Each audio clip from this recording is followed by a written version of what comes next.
యేసుక్రీస్తు ఆరాధించి మీకు స్తోత్రం చేయుచున్నాము. ఏలైనా మీ తిరుసిలువ చేత ఈ లోకమును రక్షించితిరి.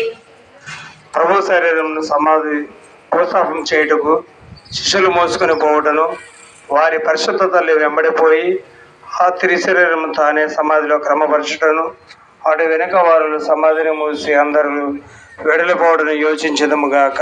నా రక్షకుడైన జేసువా, మీ మీద మూసిండు రాతిని ముద్దు చేయించున్నాను. మీరు 3వ నాడు జీవవంతులే లేచితిరి కదా. ఈ ఉత్థానము చూచి లోకాంత్యము నేను మీతో ఉత్థానమగుటకు మోక్షమునందు సదా మేము పొగడి ప్రేమించుటకును నాకు అనుగ్రహము పాలించండి. ఆమేన్. పరలోకమందున్న మా యొక్క తండ్రి, నీ నామం పూజింపండి గాక, నీ రాజ్యము వచ్చును గాక, మీ చిత్తము పరలోకమందు నెరవేరినట్లు భూలోకమందు నెరవేరును గాక. నానాటికి కావలసిన మా అన్నము మాకు నేటికి ఇవ్వండి. మా యొద్ద అప్పుబడిన వారిని మేము మన్నించినట్లు మా అప్పులను మీరు మన్నించండి.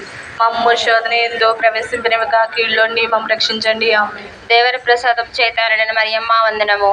ఏలిన వారు మీతో ఉన్నారు, స్త్రీలలో ఆశ్రదింపబడిన వారు మీరే, మీ గర్భఫలమగు యేసు ఆశ్రదింపవారగునే. పరిశుద్ధ మరియమ్మ సర్వేశ్వని యొక్క మాత, పాపాత్మ ఇంద్రుడి మా కొరకు ఎప్పుడునూ మా మరణ సమయం